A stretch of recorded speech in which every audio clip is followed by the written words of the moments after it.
Porque estoy planteando esos tres casos para que sea la Secretaría de Ciencia y Tecnología la que promueva que las universidades y los gremios aborden esos temas que no son de consultoría, que son de investigación aplicada, que son de evaluación ex post de los resultados de políticas públicas y que los divulguen. Si ese segundo grupo de temas lo divulga la Secretaría de Ciencia y Tecnología, entonces voy a empezar a creer que eso sirve para algo. Si no, no voy a creer que sirva para nada.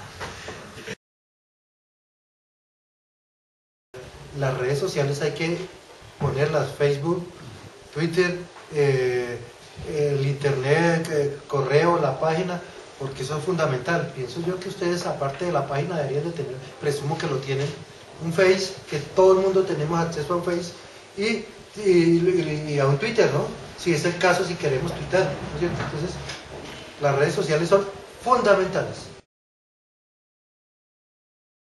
O sea que si nosotros no nos ponemos las pilas ya, nosotros somos los que vamos a estar bien sobados. ¿A dónde quiero llegar? Si nosotros tomamos ciencia y tecnología, ¿qué es las actividades que están contaminando en ganadería, en papa, en toda esa cosa? El señor no se salga a sembrar papa, pero, no sé, el 10%, por decir algo de su terreno, dedíquelo a esta actividad que va a generar la compensación de lo que usted está generando. Logramos que no saque una rayita y usted se me va todo el mundo para afuera, sino produzca, pero produzca agua también, produzca o mitigue el tema de la